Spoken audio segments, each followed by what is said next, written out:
നോക്കൂ സഹോദരങ്ങളെ, ലോകത്ത് എത്ര വലിയ അക്രമമാണ് ഈ പുരോഹിതന്മാർ ഇന്ന് ചെയ്തുകൊണ്ടിരിക്കുന്നത്. ബാഹ്യമായി കാണാൻ നമസ്കാരമുണ്ട്, നോമ്പുണ്ട്, സക്കാത്തുണ്ട്, ഹജ്ജുണ്ട്, ഇങ്ങനെയുള്ള കാര്യങ്ങളൊക്കെ നാം കാണുന്നുണ്ട് ഇസ്ലാമിന്റെ ഷിയാറുകൾ. എന്നാൽ വിശ്വാസം എടുത്തു നോക്കിയാലോ എത്രത്തോളം അധപ്പതിച്ചിട്ടുണ്ട്.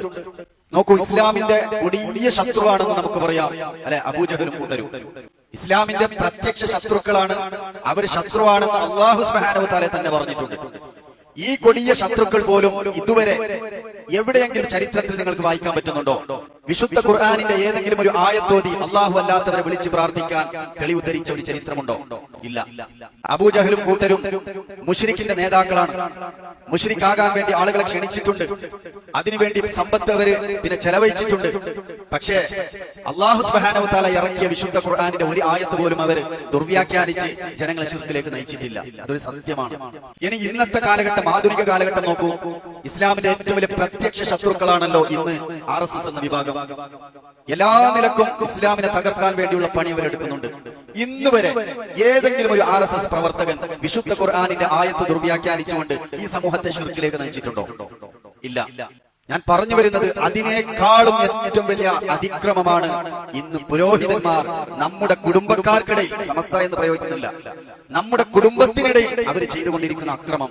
അള്ളാഹു അല്ലാത്തവരെ വിളിച്ചു പ്രാർത്ഥിക്കാൻ വിശുദ്ധ ഖുർആനിൽ നിന്ന് എത്ര ആയത്തുകളാണ് ഈ മുസ്ലിയാക്കൾ ദുർവ്യാഖ്യാനിച്ചത്. നമുക്ക് സൂറത്തുൻ നിസാഇൽ 64-ാമത്തെ ആയത്ത് മുസ്ലിയാക്കൾ എന്തിനാ ഓതാറുള്ളത്? വലൗ അന്നഹും യദ്ലമു അൻഫുസഹും ജാഊക എന്ന് തുടങ്ങുന്ന ആയത്തിന്റെ തുടക്കത്തിൽ കട്ട് ചെയ്ത് മുറിച്ച് പകുതിയിൽ നിന്ന് ഈ ആയത്തിനെ നേരെ അള്ളാഹു ഉദ്ദേശിച്ചതിന് നേരെ വിപരീതമായി അള്ളാഹു അല്ലാത്തവരെ വിളിച്ച് പ്രാർത്ഥിക്കാൻ വേണ്ടി ഇവർ ഓതാറുണ്ട്. കഴിഞ്ഞോ സൂറത്തു മാഇദയിൽ 55-ാമത്തെ ആയത്ത് മുസ്ലിയാക്കന്മാർ എന്തിനാണ് ഓതാറുള്ളത്?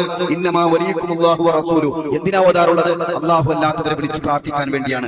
യാ അയ്യുഹല്ലദീന ആമനൂ ലാ തഖൂലു റാഇനാ വഖൂലു ഉൻദുർനാ വസ്മഉ വലിൽ കാഫിരീന അദാബുൻ അലീം. സൂറത്തു ബഖറയിലെ 104-ാമത്തെ ആയത്ത്. എന്തിനാണ് മുസ്ലിയാക്കന്മാർ ഓതാറുള്ളത്? അള്ളാഹു അല്ലാത്തവരെ വിളിച്ച് പ്രാർത്ഥിക്കാൻ വേണ്ടിയാണ്. വസ്അൽ മൻ അർസൽനാ മിൻ ഖബ്രിക എന്ന് തുടങ്ങുന്ന സൂറത്തു സുഖ്റുഫിലെ 45-ാമത്തെ ആയത്ത്. ഒറ്റപ്പുറം സംവാദത്തിൽ കാന്തപുരം അബൂബക്കർ മുസ്ലിയാർ എന്തിനാ ഓതിയത്? അള്ളാഹു അല്ലാത്തവരെ വിളിച്ച് പ്രാർത്ഥിക്കാൻ വേണ്ടിയാണ്. അതാണ് ഞാൻ പറഞ്ഞത്, ഇസ്ലാമിന്റെ വേഷം ധരിച്ച് ഇസ്ലാമിന്റെ എല്ലാ ഷിയാറുകളും ബാഹ്യമായി പ്രകടിപ്പിച്ച് ഈ ഖുർആനിന്റെ ആയത്ത് കൊണ്ട് ഈ സമൂഹത്തെ ശിർക്കിലേക്ക് നയിക്കുന്ന പുരോഹിതന്മാരെ നാം സൂക്ഷിക്കണം. ആ ഒരു സൊസൈറ്റിയിലാണ്, ആ ഒരു മുസ്ലിം സൊസൈറ്റിയിലാണ് നമ്മുടെ കുടുംബമുള്ളത്, നമ്മുടെ അയൽപ്പക്കക്കാരുള്ളത്, നമ്മുടെ സമൂഹമുള്ളത്. അവരെ നാം ഈ ശിർക്കിൽ നിന്ന്, ഇവരുടെ ഈ കുതന്ത്രങ്ങളിൽ നിന്ന്, ഇവരുടെ കാപ്പറ്റ്യത്തിൽ നിന്ന് ഈ സമൂഹത്തെ നാം രക്ഷപ്പെടുത്തണം. കാരണം നാളെ പരലോകത്ത് നമ്മുടെ കുടുംബം നമ്മുടെ കൂടെ വേണം. നമുക്ക് സ്വർഗത്തിൽ പോകണം.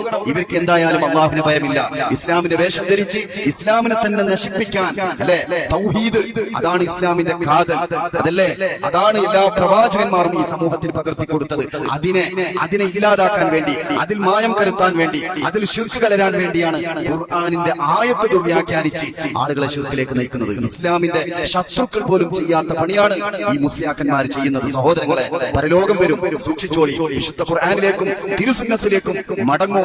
യഥാർത്ഥ ആശയം പഠിച്ച് രക്ഷപ്പെടാൻ പരിശ്രമിക്കുക. അല്ലാഹു സുബ്ഹാനഹു വ തആല അനുഗ്രഹിക്കുമാറാകട്ടെ. അസ്സലാമു അലൈക്കും വറഹ്മത്തുള്ളാഹി വബറകാതുഹു.